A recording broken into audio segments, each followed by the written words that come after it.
우리가 어떤 것에 관심 있고 거기에 빠져 있으면 주위에서 아무리 뭐라 해도 들리지 않죠. 보이지 않습니다. 아마 여러분도 그런 경험들이 있을 겁니다. 젊은이들 연애하기 시작하면 자기들은 조심조심 한다고 하는데 주위 사람들은 다 알고 본인 두 사람만 모르는 것과 같습니다. 내가 어디에 집중하게 되면 우리는 다른 것은 잘 보지 못하고 들리지도 않습니다. 만약에 내가 돈에 꽂혀 있다면 나는 사람도 보이지 않고 명예도 보이지 않고 하나님도 보이지 않을 수 있습니다. 그래서 끊임없이 우리는 하나님의 말씀 앞에 내 자신을 쳐서 복종시켜야 합니다.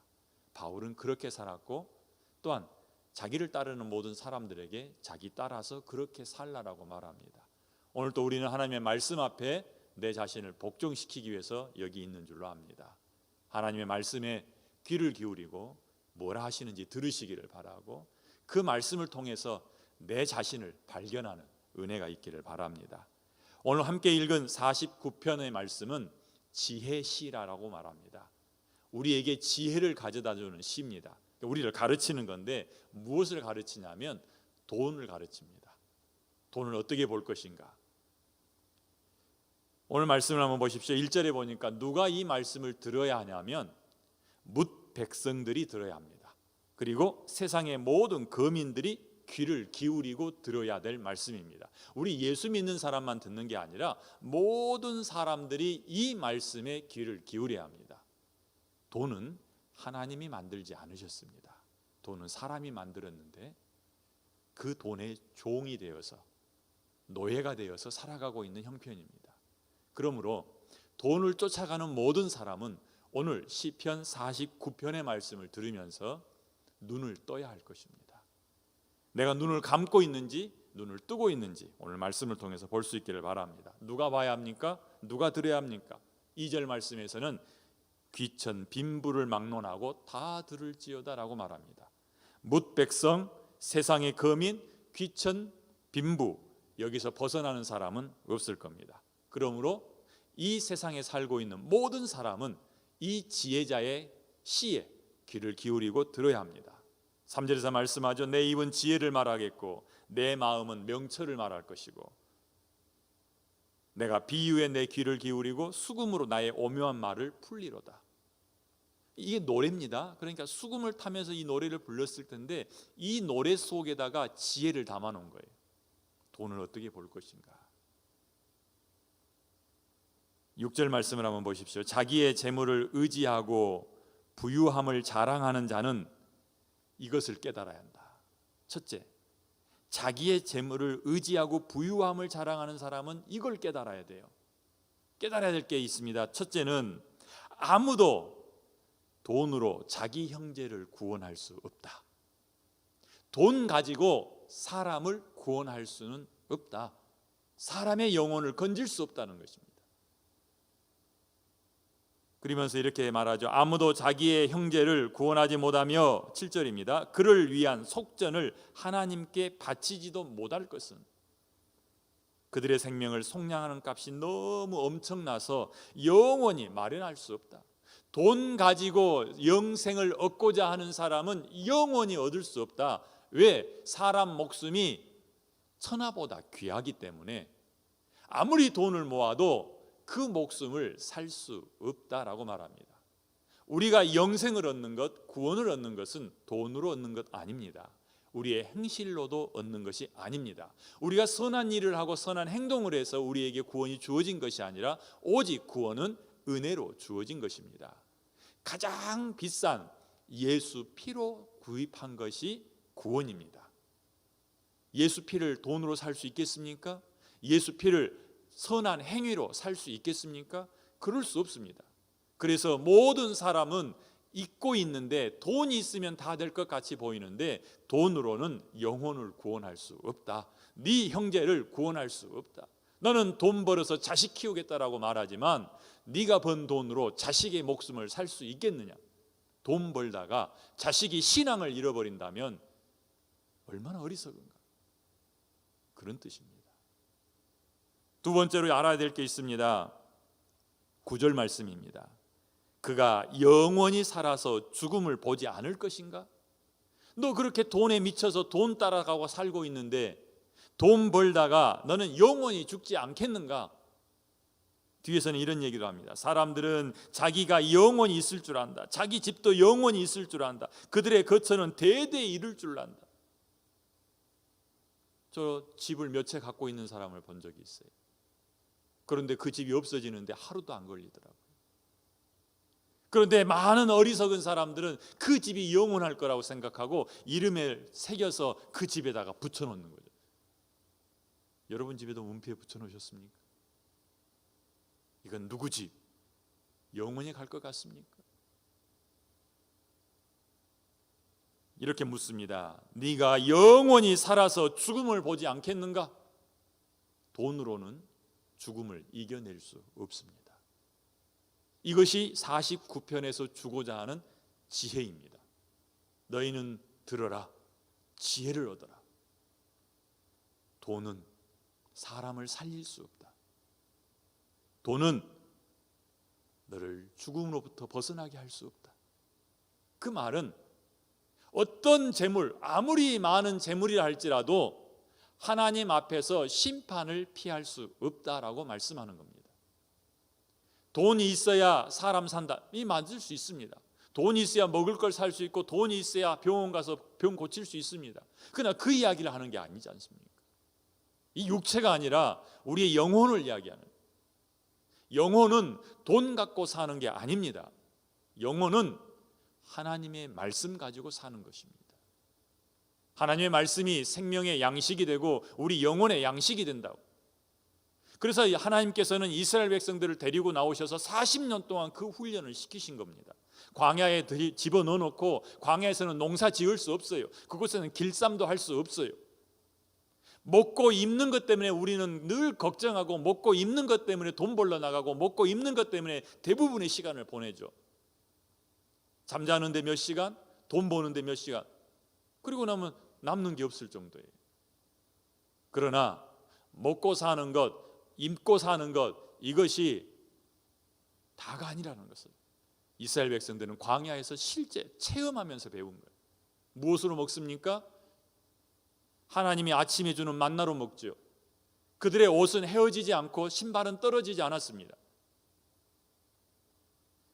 광야같이 험악한 조건에서는 1년 입기가 힘들 겁니다. 그러나 40년이 지나면서 그들은 옷을 새로 입지 않았어요. 늘 새 옷처럼 살았다고요. 그러면서 신명기 8장 3절에서 말씀하는 거예요.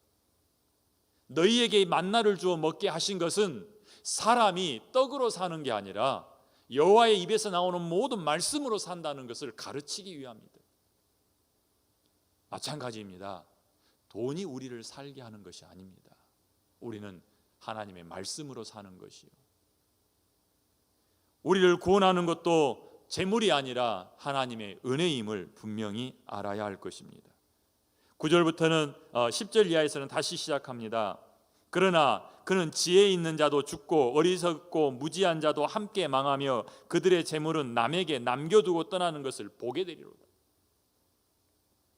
돈을 쫓아 살지만 돈을 결코 손에 쥘 수도 없을 것이며 그것을 자기 것으로 삼을 수도 없을 것이며 자기는 결국 이 땅을 떠나갈 수밖에 없다. 지혜 있는 사람도 죽고 어리석고 무지한 사람도 죽고 그들은 다 손에 쥐고 있던 것은 놓고 간다라는 얘기입니다.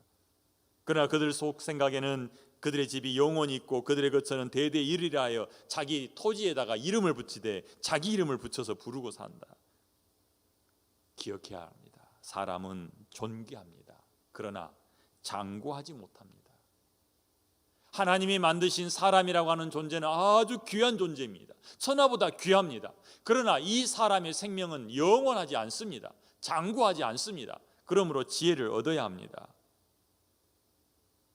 없어져 버릴 것에 목숨 걸고 사는 것이 얼마나 어리석은지를 알아야 한다는 말씀이죠. 그러면서 이제 이 시편 기자가 노래를 하죠. 13절부터 이것이 바로 어리석은 자들의 길이며 그들의 말을 기뻐하는 자들의 종말이다. 어리석은 자의 길, 그 어리석은 자의 말을 듣고 기뻐하고 있는 사람들의 끝이 무엇이냐? 그 끝은 스올이다. 스올. 14절에서 말하죠. 그들은 양같이 수월에 두기로 작정된 자라. 지옥이 예정되어 있다. 사망이 그들의 목자가 될 것이고, 그러나 정직한 자, 여호와 하나님 앞에 서 있는 자, 여호와 하나님을 경외하는 사람은 그들을 다스리게 될 거다. 저는 이 말씀을 읽으면서 그게 생각났어요. 나를 위하여 핍박을 받은 자는 내가 왕노를 할 때 그들도 나와 함께 왕노를 할 거다. 예수를 주로 고백하는 사람, 예수를 가장 귀하게 여긴 사람, 재물보다 예수를 더 귀하게 여기고 붙잡고 사는 사람은 예수 그리스도께서 천사장의 호령 소리와 나팔 소리로 함께 오실 때에 그분과 함께 왕노를 하는데 누구를 다스리겠어요? 이걸 생각할 때 우리는 쉽게 옛날 왕국을 생각하고 왕이 백성들을 데려다 놓고 이거 해라 저거 해라 시키는 것처럼 그렇게 다스릴 것으로 생각하죠. 아니에요. 우리가 예수 그리스도와 함께 영광과 존귀 가운데 있을 때에 그 사실 자체만으로도 여기 수월에 있는 사람들을 다스리는 것이 되겠죠.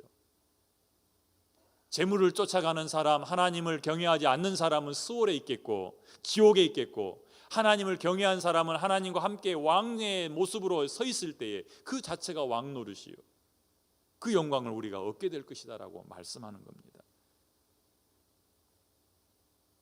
15절에서 이어서 더 분명하게 말합니다. 하나님은 나를 영접하리니 하시리니 이러므로 내 영혼을 수월의 권세에서 건져내시리로다 셀라.